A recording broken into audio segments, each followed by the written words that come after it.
Welcome to the Nerd Party. I'm Darren Moser. I'm Philip Gilfus. I'm Daniel Prue. And this is City Alpha 3.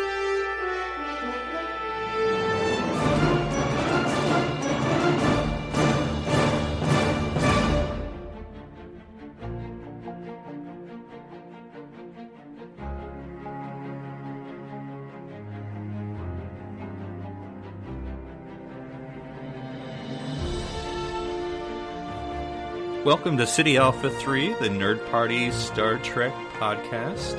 I'm Philip Gilfus, your host, joined as always by my two fellow strandees, Darren and Daniel.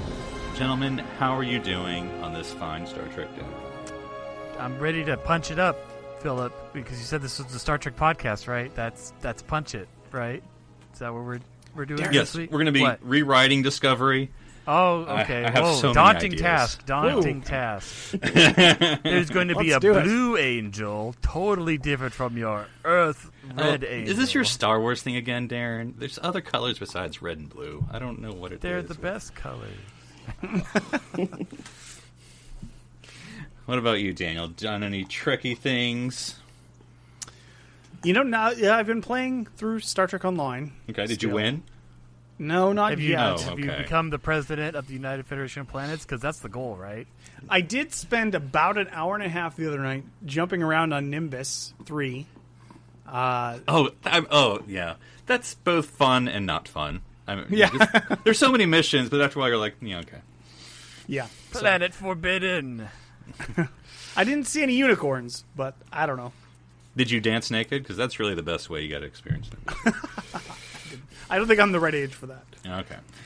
Well, what about you, Darren? Any Trekkie things, or are you going to talk about Star Wars and bore me?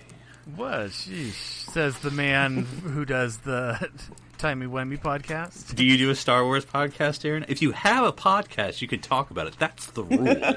Okay. No, but yes, Star Wars we're still waiting for Star Wars to come back. It's been a while. Oh, we're going to get a trailer soon, right? Sure.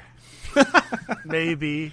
I mean, Celebration, the big Star Wars convention that I can't go to and I'm sad about, is in about 24 days. So, Are you banned or something, or what happened? no, it's in Chicago, and that's far and expensive. So, Okay. we were all expecting it to be back in LA area, so we were all very surprised that it went to Chicago. But we'll just wait for it to come back into the zip code. Yes. Hashtag so LA. All right. Well, because we're going to be talking about Star Trek Discovery's latest episode, Project Daedalus, we have to bring in someone who's actually been here the entire time, but will now be a major focus of this podcast, and that's Robyn. That's Welcome. not boding well for the end of this recording, Philip. just your ground you're laying. Oh, it's pressure. Hi, I'm Robyn. Yay. So, Robyn, tell us a little bit about your podcast background. Where are you coming from in the podcast world? So I am a co-founder of Black Girls Create with my cousin, Bayana, and our friend, Constance. We have a podcast about Harry Potter called Wizard Team, in which we discuss all magical things. And then we have a Doctor Who podcast called Who Watch Time and Relative Blackness in Space, in which we discuss all sorts of timey-wimey, wibbly-wobbly things. But they don't have a Star Trek podcast, so therefore no competitor yet. We do not have a Star... I'm the only one that watches Star Trek. I mean, we have people in our community that watch Star Trek, and they're actually the reason why I started watching Star Trek, because I was very much opposed to it because of some childhood trauma. But yeah, I'm the only one in the... We're all thinking episodes about what it could possibly be. There's so many options. It was just my aunt was a Trekkie and was very, Scary Trekkie. I mean, I think because she's not... I'm realizing now that she's a nerd, but she wasn't nerdy about anything else. She was just, very into Star Trek and very into Deep Space Nine. And so I was just like, that's a cult. So she had, 8 cardboard cutouts of Cisco in her room or Well, you have to have, that. the full hair, and then you have the beard hair, and then you have the bald beard, and It was really Worf. Yeah, she was. warrior I mean, who could character. fault her for that? She was a Worf person. She still is.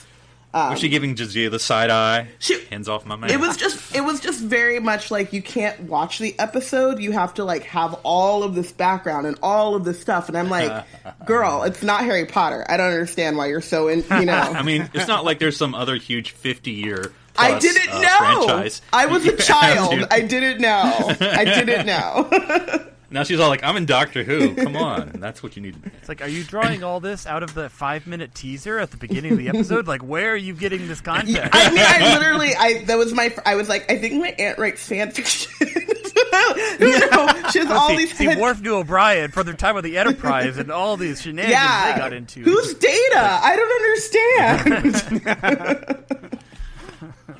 So yeah, I recently got into it, and then I just like, I did this really intense Star Trek binge that I kind of the like best way to live do tweeted on my way through it on Twitter. And then some people were like, "Oh, now do this one. Now do this one." So I've watched them. I watched all of them except for the original series. But I did watch the episodes of the original series that I started. Because I like have started it. I watched The Cage, so it was like perfect. So There you go. yeah. And then, you know, in I don't know, 50 words or less, what is your Star Trek Discovery thoughts, opinions, just as a whole? I love it. I love it. I love it. I love it. Awesome. Yeah, We need I that. feel like I'm gonna be alone here. You know, and that's good. You know, we can be. Well, first season we had mixed opinions. Also, second season, I'm upset with whoever hates Ash Tyler. I forget which one of you hates Ash. I this season I do. Okay. I liked him first season. Now 9 times out of 10, if someone hates something in Discovery, it's Philip. just say It's it. true. It's true. Well, and this is also interesting because this is the first season where there have been a lot of It's the podcasts. second season, Darren. This is You the know what I second mean. season. This show, like, I mean, yes, there have been podcasts for a long time, but I mean, there's such a huge gap between Enterprise and now that now this, I mean, it's a whole different experience of talking about it live as it's unfolding versus commenting on something that we know how it begins, middle, and ends. I would love to do like a retro podcast where we're like watching Voyager episode for the first time and be like, "What are they doing? This isn't." You know. That'd be hard. Voyager is Well, my that's favorite. the I'm point. currently in a rewatch of Voyager, and I looked up, and I'm already in season 5, and I'm like, oh no. I know Kes is gone. It's sad. I was so happy when Kess was gone, but that's neither here nor there. All right, all over. All right. Well, so we're here, of course, to talk about episode 9, Project Daedalus. Lots going on here, so let's just start with the obvious that we kind of already mentioned. And Daniel, that's your favorite character, Robot Lady, a.k.a. she has a name, Airiam. What did you think about her rise and fall? I Question mean, mark. it would have been nice if it wasn't all in the same damn episode. She goes from having 2 lines 2 episodes ago to like, now we have to be sad that she's dead, and it's too. I get so frustrated. I really do. It's the Discovery writers trying to take shortcuts and trying to make us feel things when you could have done this all organically. It's really easy. I can retroactively make this episode impactful. All those scenes that she has, that she is to In her decide whether montage, yeah. yeah, all those scenes that she has where she has to decide where she wants to keep it or save it or whatever. You have those scenes from previous episodes. So you give her 2 seconds of screen time 4 episodes ago or 8 episodes ago or whatever, Yeah. where she's talking to Like Tilly Tilly. or whoever, Detmer, and whatever. It's so frustrating to get to finally, because we talked about. I remember in season 1, we were talking about Robo Lady, and I'm like, I really hope we get to see her backstory and what exactly, episode before she dies? That's what. no, that's not what we what said. episode before she does. The episode that she dies in, and it's like, oh my god, like, okay, it's just frustrating to me. I guess at least we got it, but I just wish they played it out a little bit more because it feels. That end scene is emotional, but it would be so much more impactful if we cared at all about Robo Lady, and we don't. Now, Darren, will you be constructing a life-size Airiam Robo Lady mech droid for your next convention? No. I think Although, I mean, okay, so we obviously watch this on CBS All Access, and I've paid the little bit extra to not watch commercials. So I was very surprised when I totally thought I was watching a commercial at the very, very beginning of this episode for some other sci-fi thing for about 10 seconds. Welcome to like, Black Mirror, episode 5. Yeah, and then it's like, oh, wait, no, this is actually her memories. And no, I totally agree with you, Daniel. We wanted to know more, and we wanted it more spread out. You even could have taken all the shots that they showed in the beginning of this episode and placed them over the last 2 episodes or something like that. I mean, I felt way more interested in the Brazen security officer. Like, when she was in peril, I was way more like, oh my gosh, like, no, don't kill this character. I want her around. She's versus the only one wearing a skirt. Come on now. Yeah, versus Airiam was like, okay, like, yeah, it was kind of like show, not tell. Again, I was told all these other characters care about Airiam, so you should too. Not, I care about this character because of what you've shown me over the last seasons. I mean, because Robyn's been there since the beginning. She's had a sense of humor the whole time. We just didn't know about it. But you don't get her jokes. It's kind of, And granted, I mean, they have used her more in this season. I mean, with all the sphere stuff and the decoding, like, she's gotten way more lines and she's kind of replaced Stamets, if you think about it, as kind of like the connection with Tilly, because Tilly's not really hanging out down in Sadsville anymore. engineering. Yeah, engineering. But it just wasn't enough. Sorry, Sadsville did take me like he's just playing opera the whole time and engineering. Although maybe she could have bonded with Tig, who know where she is. I haven't seen her in like weeks. She's in this episode. Jet. Where is she? You blink and you miss her. She's on the computer screen when they're like, oh, this one lady is red and the rest of them are blue.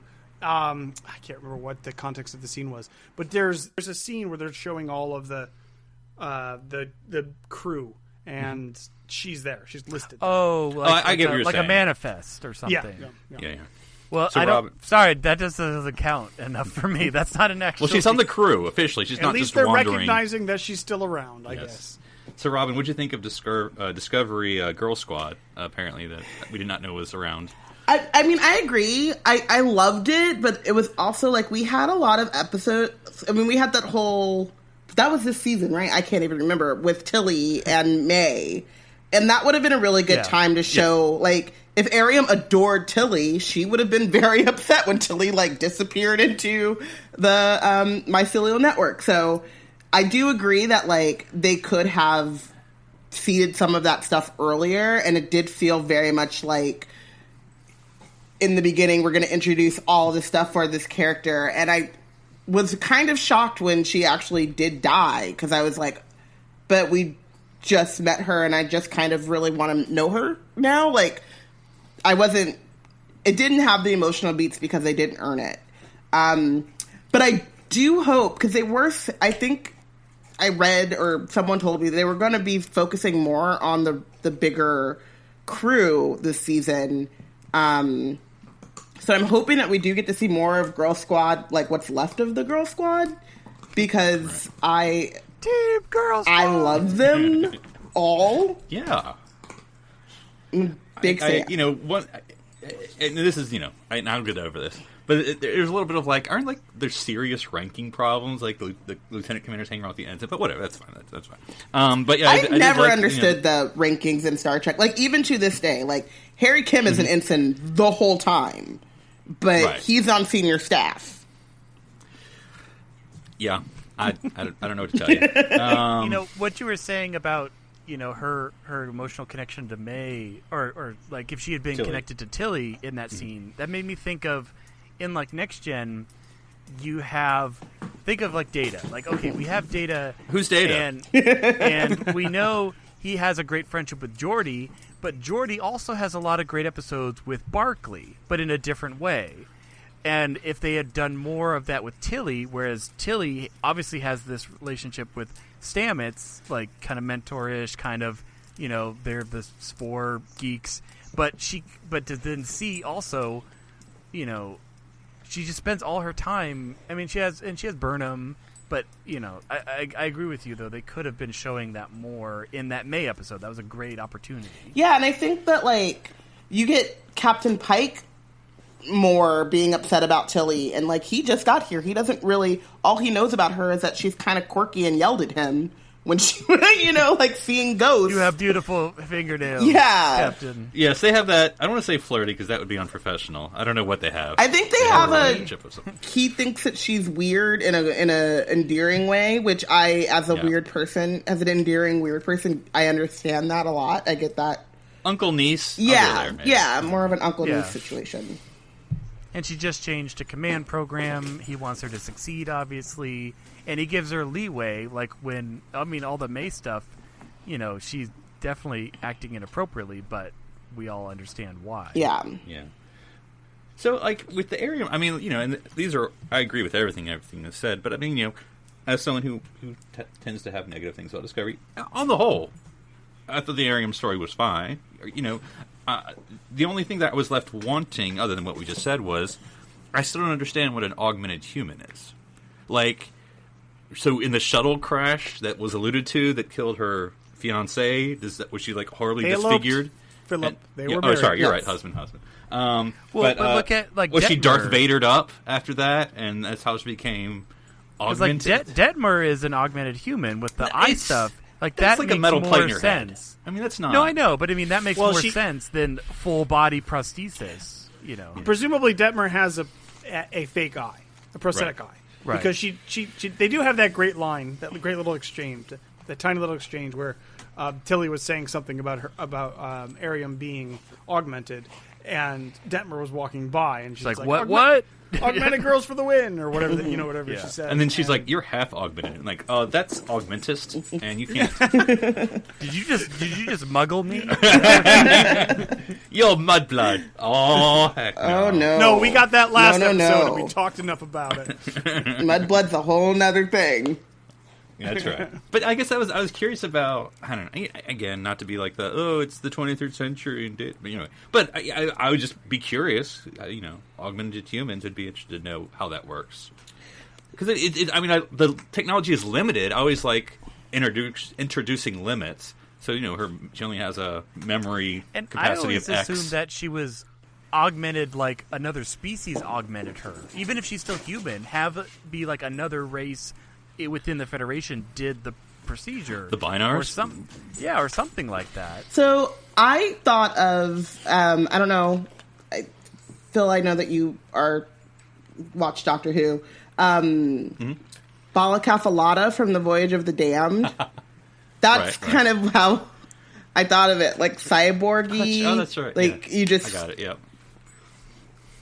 She got into a crash and they replaced the parts that couldn't, and then I figured they just gave her a whole... She's the 6 million credit woman. Yeah, and they just gave her a whole face plate because the skin underneath is badly damaged or something. So that's kind of how I rationalized it to myself, but you do have to take leaps.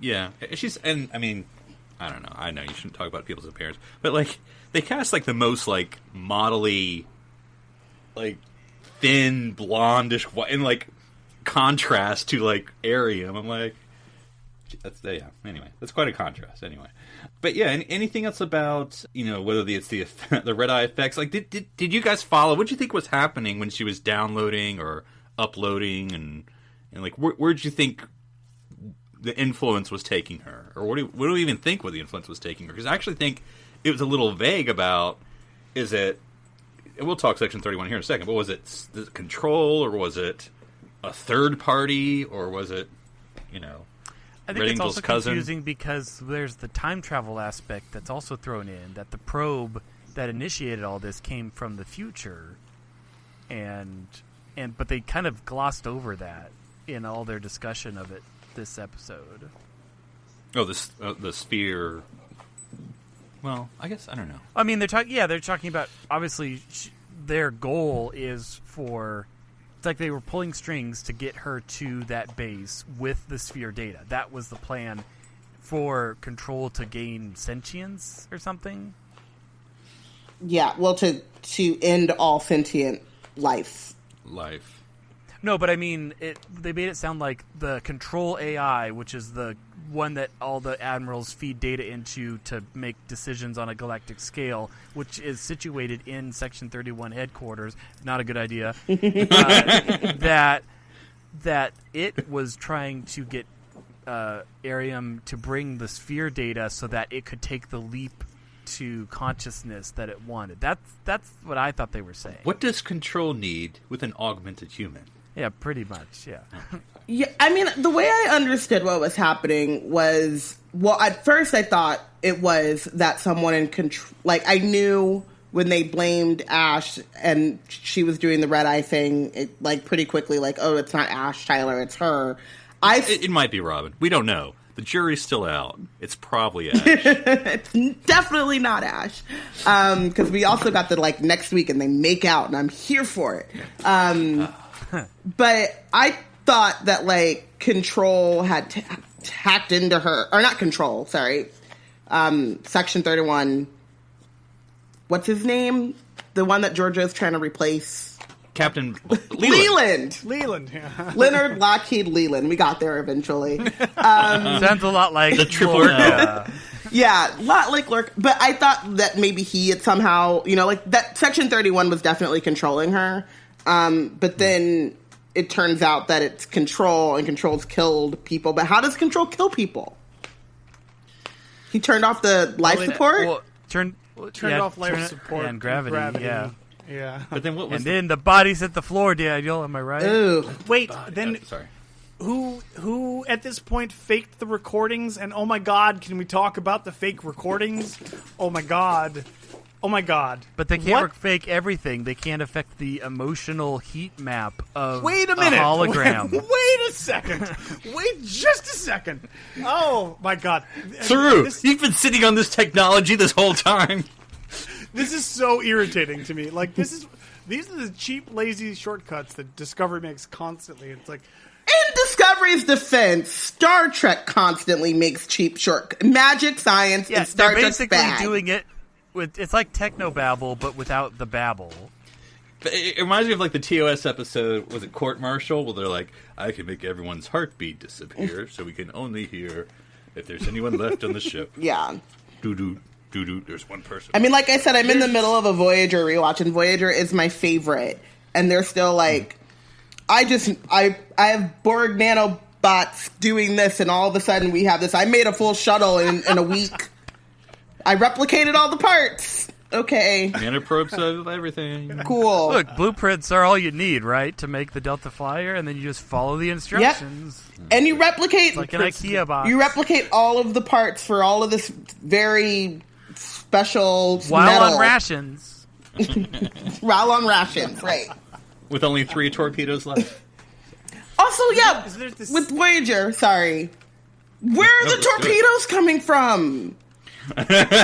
We have... I think there's a YouTube video that shows every single shot of a torpedo in Voyager, and it counts them all up, and it's way more than they said that was just a dumb writing box that they wrote themselves into on the pilot. But but that's also just a logical thing. So you're stuck in the Delta Quadrant with what you have.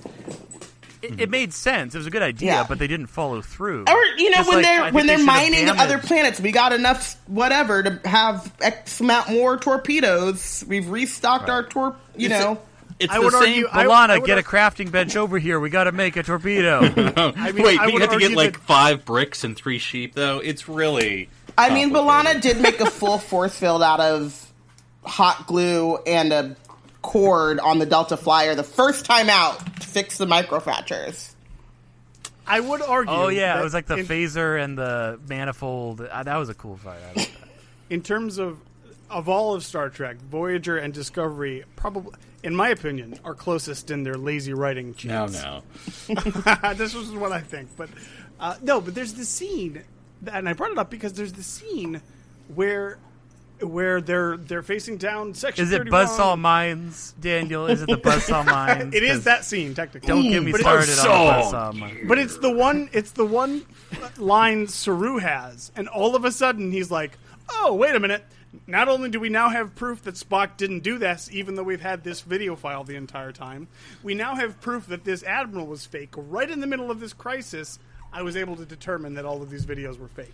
And it's just so jarring for him to be like, Daniel, you wouldn't download a Starship, would you? In Saru's defense, he was very much busy becoming a super evolving. Yeah, I mean, spiky.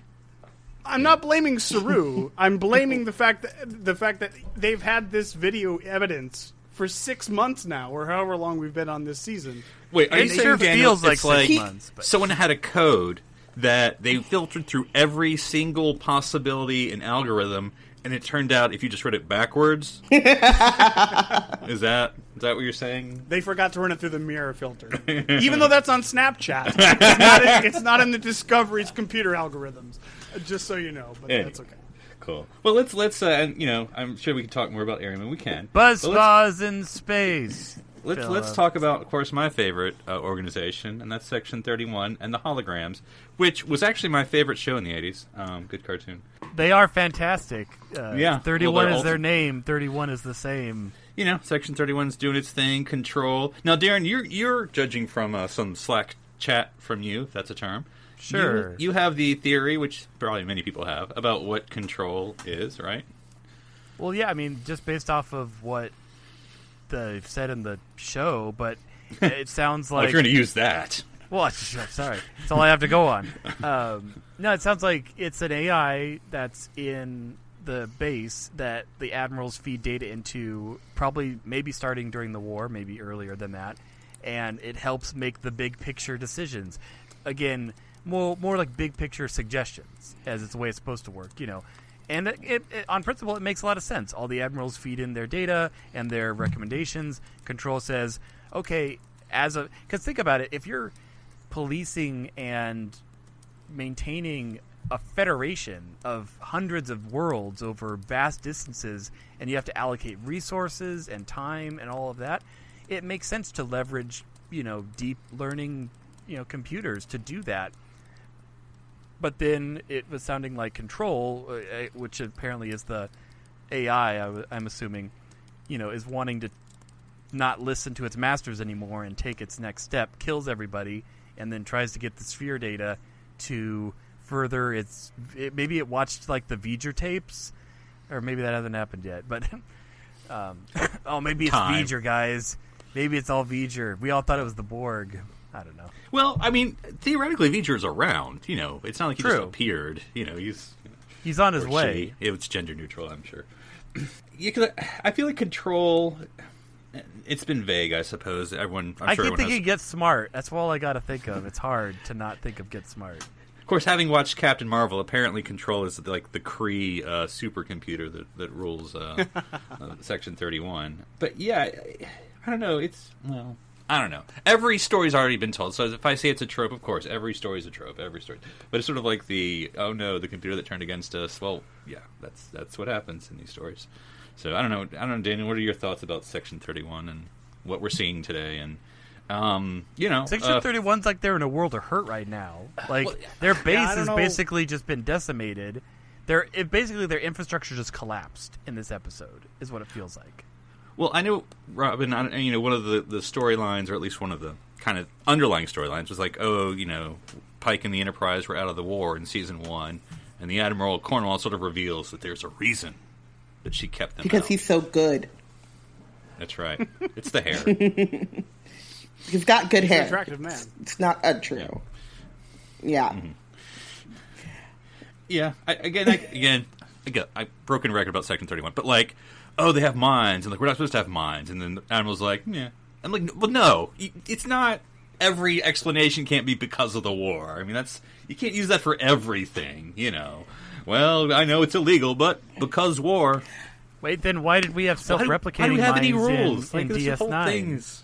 Yeah. Well, I mean, that's like the biggest, to me, like, issue with Star Trek as a franchise is you can't say, like, and I've always found it so condescending. We've eradicated poverty and we're all war. We have no need for these things. And then because we're human and that's the kind of drama that we're used to, it's like, okay, well then we've run into wars with Klingons and we're in wars with all these, you know what I mean? And like diplomacy doesn't exist and we have minds now and that's totally fine. Like it's always been this like duology of, or I don't even know, like hypocrisy, I guess is what it is. And we're just supposed to like take that for granted, I guess. But the entire idea that if the Federation has reached this level of enlightenment, they would never even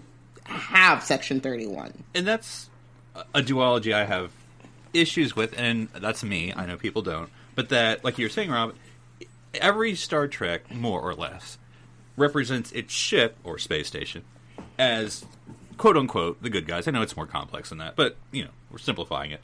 But, like, the Admiralty or the bureaucrats, they're the evil people. But like, well, then the Federation's evil. I mean, you know, it's the low-level guys are good, but the high-level guys are bad. Well, that's the Federation, and not, you know, we're supposed to be representing the Starfleet and Federation values, which apparently are just corrupt as F, you know, so that's, I always do not appreciate that duality because it's supposed to be an aspirational show. We should see that the Federation, the Admirals, and the Federation Council are good as well, and so it's kind of like, okay, I don't know. I mean, we have that, sorry to get like real world political, but we have that in America when they talk about like American exceptionalism and American values, and it's like, well, you know, that's not really the case.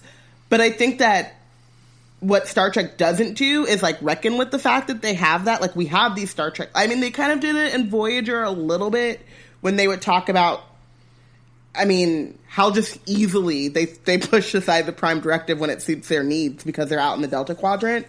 And I just wish that they would talk about that more, and that it would be it's always, to me, like just a one-line throwaway thing. You know, Pike gets to be self-righteous and say, like, or not Pike gets to be righteous and say, like, what's with the mines? And then the Admiral's like, it was war. And it's like, that should actually be the entire crux of that should be the episode.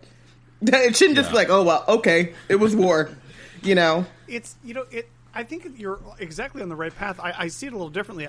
I think Deep Space Nine, and in fact, it's so funny we're talking about this because I think the original conceit of Section 47 was a deconstruction of the entire idea that you're talking about. It's like, well, how can they be these people that are so... You mean Section 31? I love that you did make it a Star Trek reference. I did say 47. Section 31, the original, you know, on Deep Space Nine, when they started doing that, it was kind of a deconstruction of that sort of, how can these people be this amazing and incredible and then do all these things and have this hypocrisy as well and subjugate all these people, whatever. And so it's so interesting that we've come from there to here, where it's just like, it's not even just like Section 31 runs everything in Discovery, and they get to do whatever the hell they want with no consequence. And it's like, there's no point to this story. This is just what is, and it doesn't make any sort of sense in terms of the universe. It doesn't make any sort of sense in terms of what we're trying. What's the point of what Section 31 is doing here? No one knows. Who knows? I guess this is what we're doing now, though. Well, and I'll admit, I was a little distracted during the beginning of the show because I was cooking, which is rare, I know. But, like, the whole... And then, Darren, maybe you were sound like you were listening and talking to it, but the whole, like, we input information, and then, like, was there something about, like, in the event of emergency or something? Well, she was saying normally it would take our input, and then it would give us a suggestion, but the admirals would still make the ultimate decision. And what they made it sound is that Section 31 is more relying on whatever Control says and removing that human element and making... or human. If you could hear yourself, Josh, Darren. I do. The very name itself. I knew it was coming. I knew it was coming. How about humanoid? We'll just... Well, yeah, you know what I mean. Maybe there's some Horda on the council. A non-artificial intelligence has the final say. But it's not even Section... It's not just Section 31. The Discovery has the whole command structure intermingled. It's because Cornwall is not part of Section 31, but she's like all of the admirals of Starfleet. So at this point, there is no effective difference between Section 31 and Starfleet, as far as I can tell. All right. Well, we could go in this forever. Let's talk about Michael Spock, everyone's favorite siblings. So I had two reactions listening to the longer. I mean, it was throughout the episode, of course. But they're long, chess throwing, chess beating scene. I still don't know how to play 3D chess, Philip. I thought this episode was going to teach me, but Knight no. to King's Rook. Oh, if you don't take the rook, the opponent is allowed to slap the chessboard off. That's right. I mean, yeah, that's the Trivanati's defense. Have you not heard of that? Okay. I mean, Daniel, you play wizard chess. It's like the same thing. Anyway, so but like during their discussion, I had two different reactions, and I'm not sure, which one I believe in. I was like, either A, this is very complex. They're both making points, good points. I mean, both of them, we're hurting the other person, but sometimes they both make a good point. And I was like, it was really heavy. Like, I feel like I had to watch that scene maybe 3 more times to really understand it. Or I stopped caring, and it's just frustrating, and both of them really need to get over it. So I didn't know which way to go. So I don't know. What was your thoughts, Daniel? Yeah, you know where I'm going to land on this one. The chess scene in particular was really frustrating for me because I don't get it. In terms of the Spock that we know, it doesn't really make sense. Like, then they shift tone mid-conversation. Like, Spock's supposed to be angry, and then all of a sudden he's trying to console Michael for feeling bad about things she can't control. But it's angry consoling. And then all of a sudden he just wants to feel angry, and it's like, I don't know. Honestly, this episode just kind of made it clear to me that they have Spock now, and they don't really know what to do with him. It feels like to me. And although I will say, I really liked the scene with Spock and Stamets. Mm-hmm. And I don't know if that's like just something. Maybe that was my fanfic the entire time, so I'm glad it finally made the. I guess they had 2 scenes together. But I kind of liked maybe a little budding friendship there. That'd be cool. Follow that, Discovery writers. Well, but in terms of the Michael and Spock relationship, I'm sorry. I have a sister. I know what it's like to be mad at your sister. You let it go after 20 years. Stop it, dude. You're supposed to at least understand how to control your emotions. Which dude are you talking about? I don't know what they're doing here, so whatever. It just frustrated me. I have a different take on that, which I have a brother. It really rang true to me. I feel like we need to interview Daniel's sister. My brother, he'll be like, first you're talking about Harry Potter and now this, you nerd. But what I got from that was not that he was consoling her, but that he was very frustrated by her inability to see the fact that, like, she's making all of this about her and, like, putting all these things on her shoulders, and it's taking agency away from the Klingon. She's taking agency away from Spock. She's taking agency away from the Logic Supremists. Like, all of these people are doing things, and it doesn't. One, they're not always doing things because of her, and 2, she's not the only one that is in charge of, like, fixing the ills of the world. And they got into this. The one thing I don't like is that they got into their, like, fight when he was, like, very young.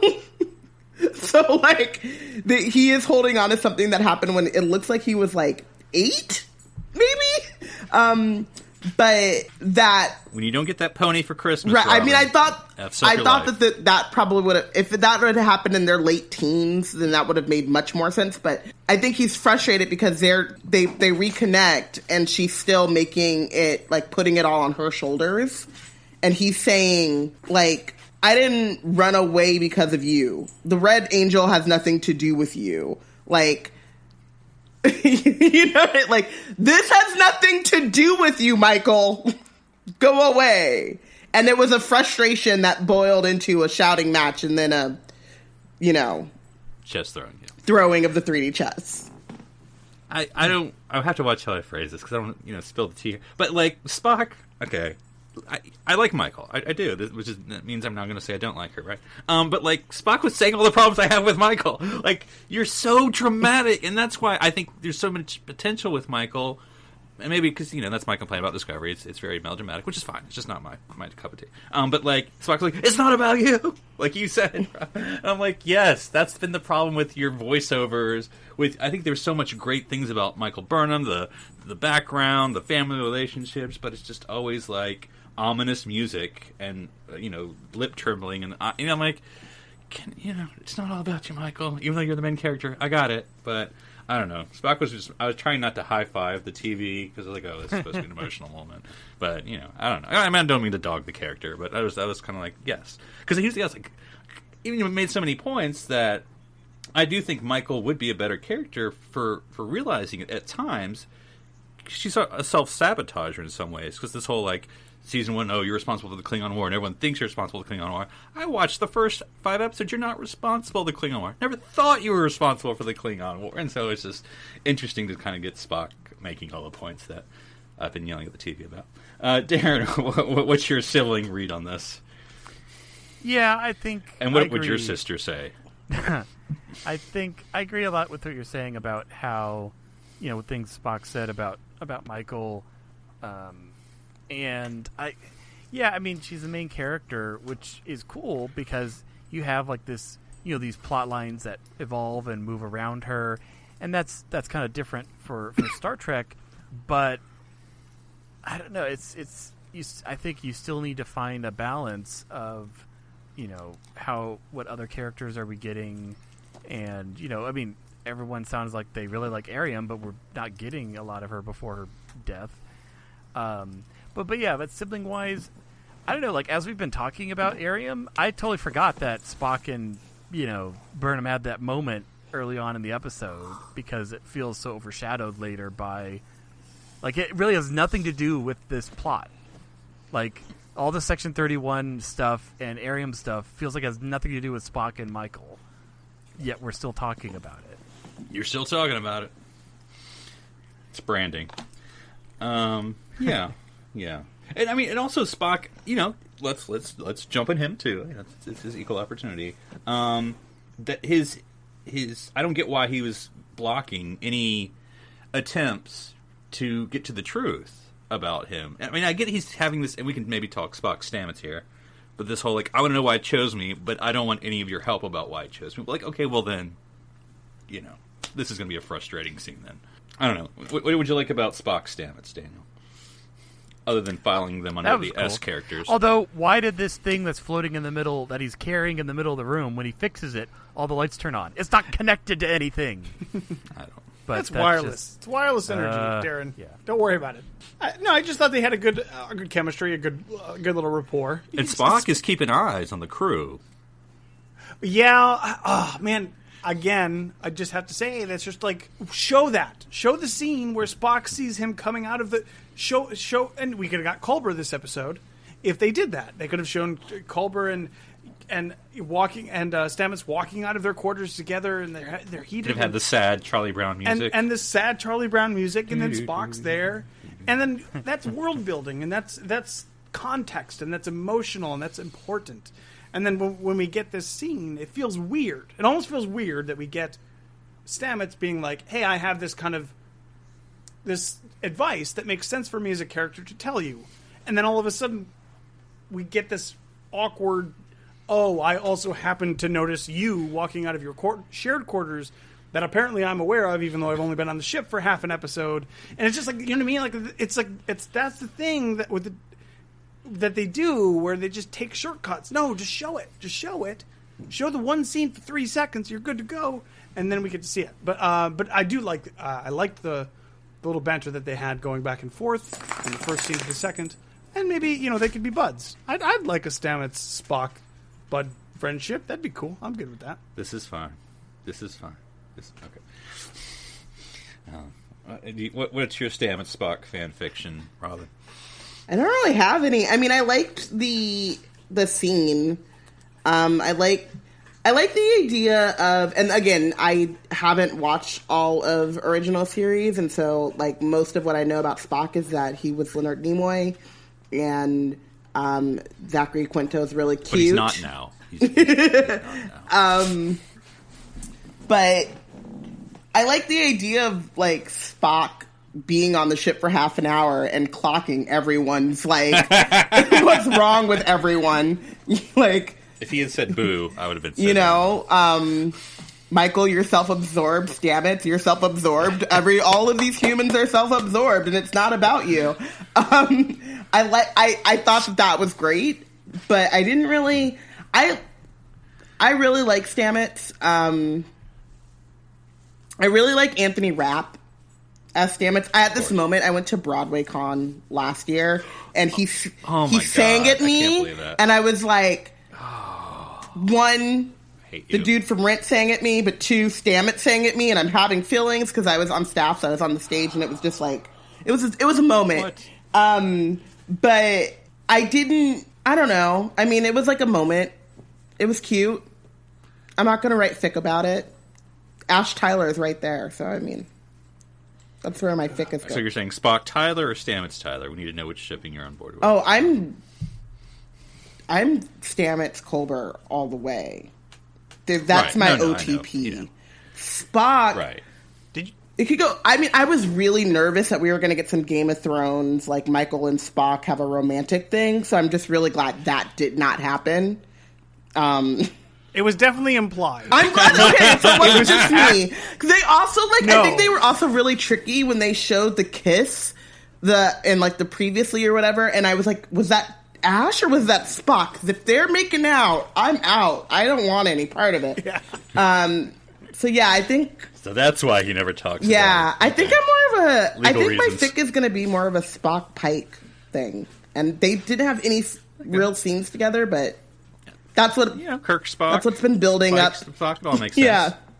Yeah, you can get into like Spike! which one's Angel, which one's Spike. Spike! You know, that could be like a whole Spock Pike, Spike. Oh, they have a shipping Spike. name and everything. Oh, It's man. perfect. Okay, yep. Yeah. Got to go right. Yeah, hashtag Spike. Make it happen. You know, I'm not saying we're ending quite yet, but I do want to pose this question to the round table here. So I'll save you for last, Robyn, and I may or may not answer. Actually, I've already said the answer. The answer is Michael. Darren, who is the Red Angel? I really would like it to be like Amanda or something like that. It's not Amanda, but go ahead. I'm pretty sure they're gonna make it Michael, which I mean, okay, she's the main character, but that doesn't necessarily mean she has to be everything. As Spock said, look, the Red Angel's not about you, Michael. Yeah, I think it would be way. I mean, it feels like that's what they're gonna do, but I feel like almost anyone else would be more interesting if they were the Red Angel. It's actually Airiam. Yeah, surprisingly. I mean, future guy who's actually Picard is a better theory. It's going to be Bryce. You know, it's actually. But yes. So So who I want it to be is Amanda, who I think they're going to make it be based off of the teaser for next week. Who they could totally be messing with me, but I think it's going to be Burnham. Okay. Daniel, who is the Red Angel? Or is it all of us? You know, you're putting me in an unenviable position to defend Michael, because I don't have any particular problems with Michael, but I wouldn't definitely be her staunchest supporter. It's like when Riker had to prosecute Data. That's your... But you say that she is self-righteous and she's self-centered and she feels like she's in the middle of everything. But let's be fair. She's told in the first or the second episode of the first season that not only is she the only mutineer Starfleet's ever had, but she started this war. She's told that from other people. And in this episode, Airiam tells her, "It's all about you, Michael. God, I forgot Everything about that. is about you." Is it a meta commentary? Can Airiam now see the show without it? Okay. That's right. Is she saying that when she's about to be blown out into space? I forget. Yes. That is true. I forgot about that. I'm Yes, sorry. she specifically... No, actually, in fact, I would argue that this entire episode is about that line. Yeah. She says, "This is all about you. Everything starts with you." And then, It's funny because I thought it started with Spock, but maybe I watched a different season 2 Discovery. and then she goes, "You have to find Project Daedalus And then Michael asks, "Where is?" Boy, I'm Project sure Daedalus? glad Also, they used that title this I'm very week. confused. Didn't Michael ask where is Project Daedalus and then push her out of the airlock before she could answer? No. The lady with the Security lady. guard. Oh, security okay, lady 'cause I actually was pushed like- the button. Why are you shocked? You pushed the button. She's a self-sabotager. I was saying this to Philip before we were recording, and I'm like, I bet you those writers later are going to be like, man, why did we burn the use of Project Daedalus as an episode title when it's literally not about Project Daedalus at all? It's literally mentioned in the last 5 minutes. And It was as if Citizen Kane was called later, Rosebud. Right, it's like 2 episodes later, it's like, oh, here's actually Project Daedalus. Boy, wish we hadn't used that name, but I guess we can't now. I already told Darren my prediction is Red Angel episode 10 will not be about Red Angel, but at the end it'll say like, oh, and the Red Angel is, and then credits roll. You know, it would not actually surprise me at all if that happened. So, Robyn, who is the Red Angel? It's Or who and the Red Angel, possibly. Who do you want to be the Red Angel, and who do you think will actually be the so Red the Red Angel, I think, is Michael, like everyone's saying. Who I want it to be, any one of the girl squad on the crew, but It's pretty much any human female, like, because that's what we've established. Well, it's a human female. There's a security lady. Or who May. really learned her name. That's right. Oh. Could be but Tilly. I could be Tilly. Yeah, I don't think it could be May because would she come back as a human? But she was very much like, I'm coming for you, Tilly. The suit opens and it's just mushrooms fall out. Yeah. Yeah. But I think it'll be Michael. But that's boring. Though I guess we did say it is human, right? Or at least that's what Spock A is saying. humanoid. It is human. Okay. I think it's the. No, he specifically He said human? When I mind melded with them. Yeah, not in this episode, but in the prior one. Right. Yeah. I will say I have a problem as well. Real quickly, in the beginning scene when Admiral God, I always forget Cornwall. Thank you. Is meeting with Spock, and she has the balls that read his mind. Just to tell if he's telling the truth. Boy, she has the balls to read his mind. On the screen, it says he's Vulcan, and I'm like, he's just as much human, man. That computer's racist. That's not right. That's speciesist. Yeah. I'm still very concerned about how humans can just mate with anyone. Isn't the whole thing about that's what humans do? Isn't the whole thing about like what makes you the species is like can't mate? It's like Captain Jack all over again. He just goes out there and does everything. I mean, they can do what they want, but then having children is the part where I'm confused. But yeah, I don't know. Well, yeah, and I don't know because like you say, Robyn, Star Trek plays fast and loose, but like in Enterprise, near the end, when they're talking about Trip and T'Pol and babies, and they're like, "Oh, I don't think it could work," and then like, "Oh, maybe it could."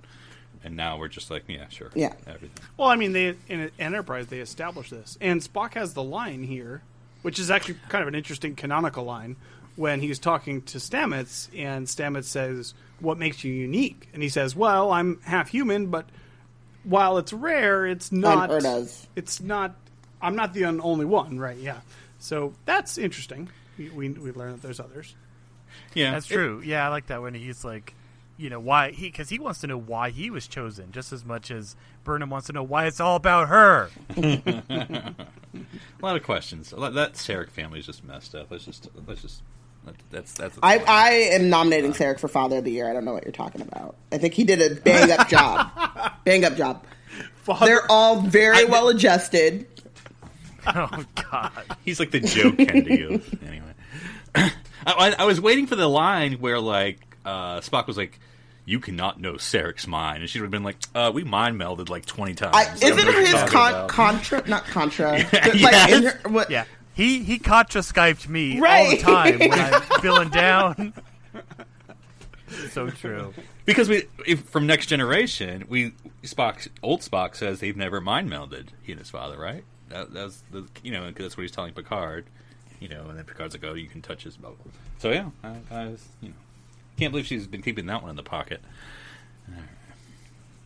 Well, even though we've done a lot of, if I'm looking at this episode across this season, this is one of the better ones. I mean, I have lots of questions and unresolved issues, but this is an episode, one of the few, I know, I'm complaining, that I would watch again, just because I think there's a lot I feel like I missed. It's a very heavy episode, maybe in a good way, maybe in a bad way, but I feel like you could watch this maybe 2 or 3 times just to be like, what's going on exactly? So, but anyway, let's do a final thoughts round, and maybe about what's coming up and how much Ash and Michael will be making out. Yes! So, Darren, what are your final thoughts here as we close the book on Project Daedalus, never to hear about it again?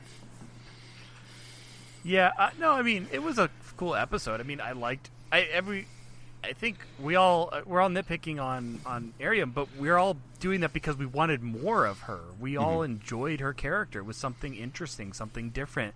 The whole downloading your if you remember everything, wouldn't you want the option to be able to delete the trivial stuff that you don't want to remember or need to remember? It was the pensieve. Sorry. Well, actually, it made me think more of but no, I see what you're saying. There's a Robin Williams movie called Final Cut, which is one of his more darker roles, where basically not when he's the photographer who's taking weird pictures or something. Well, it's like the future, semi-future, where you can have this implant which records your entire life, and then basically they make it makes really cool memorial videos, and so he loads it into this computer that cuts out all the boring stuff like sleeping, eye blinks, eating, all that stuff that you do during the day that is not noteworthy. Jodie Whittaker's Black Mirror episode. Yeah, no, but yeah. So anyway, I would just say it was an enjoyable episode for what we did get of Airiam.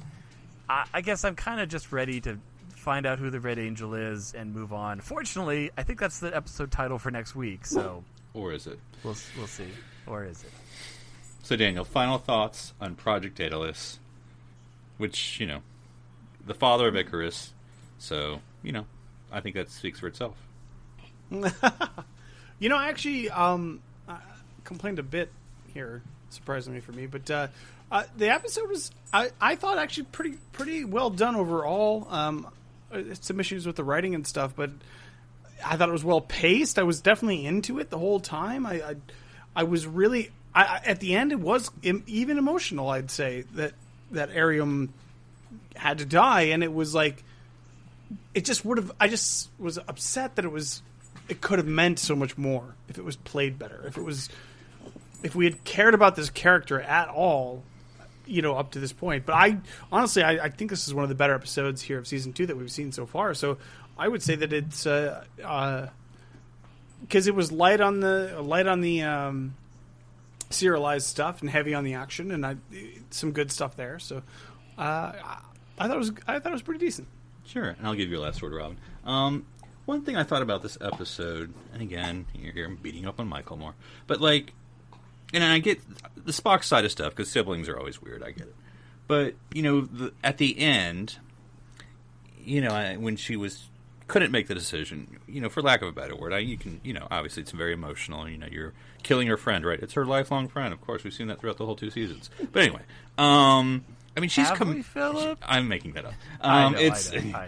But she's Commander Burnham. She, at the beginning of the show, in the first episode, was going to be groomed to be captain of a starship.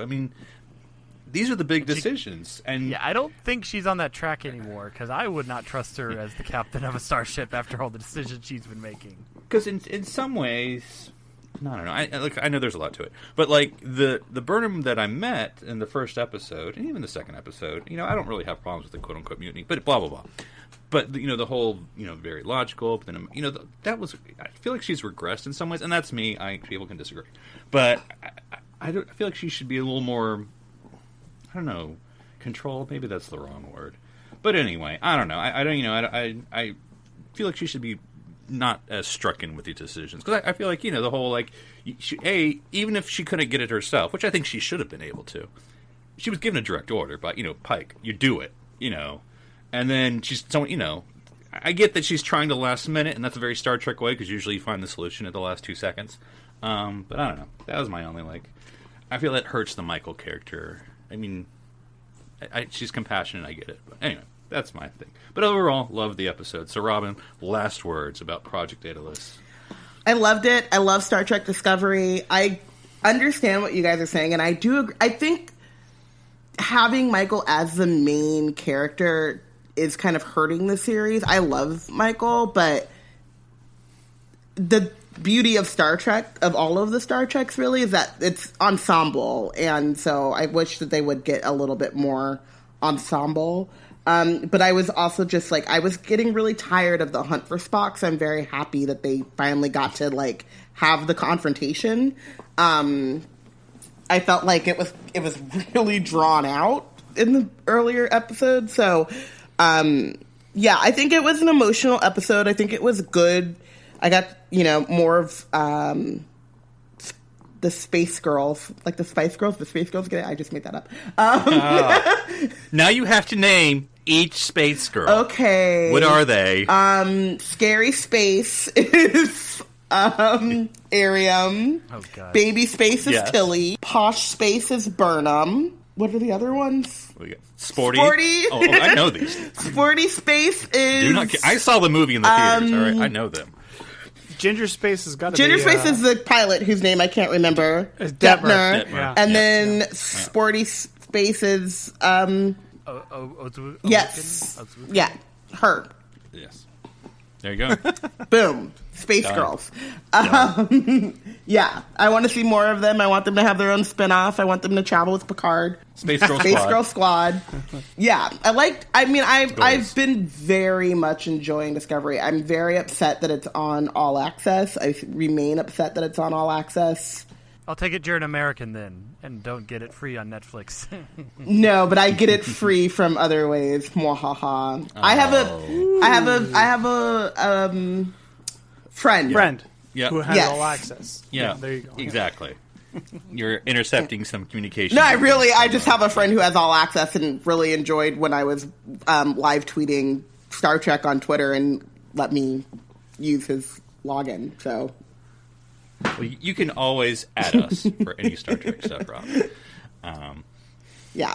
All right, so of course, like we said, next week we'll be discovering who the Red Angel is. 100% guaranteed. You heard it from me first. Stay tuned next week. Okay, now we're going to use this clip, Philip, at the beginning of next week's episode. For last time on City Alpha 3, when Philip said... We all look stupid from our predictions. So Robyn, where can... Philip? Yes. So, Robyn, where can people find you on the interwebs? I'm on the interwebs as Robyn Ravenclaw, like everywhere on Twitter, Robyn_Ravenclaw. That's usually, I'm on Twitter. You can find me at blackgirlscreate.org and all of the nerds of which I frequent. We write Hogwarts fan fiction. We talk about critical fandom. We write blogs and things, and it's all under blackgirlscreate.org. Awesome. So, Daniel, you have your favorite fellow Ravenclaw. I hope you're happy. Where can we find you on the interwebs? I was just going to say, Ravenclaw for the win. So there you go. You could find me on Twitter at OneUpDan. That's the number one, not the word, as in, well, if you're not Ravenclaw, do you really even matter? All right. Darren, I see you're wearing blue as well. I don't like where this is leading. Where can people find you? They can find me on Twitter, Twitch, or Instagram under Dr. Sci-Fi, DRSCIFI. And I'll just say go green and leave it at that. You can find me on Twitter at NC Public Servant. So until next week, I'm Philip Gilfus. I'm Darren Moser. I'm Daniel Prue. I'm Robyn. Stranded here on City Alpha 3.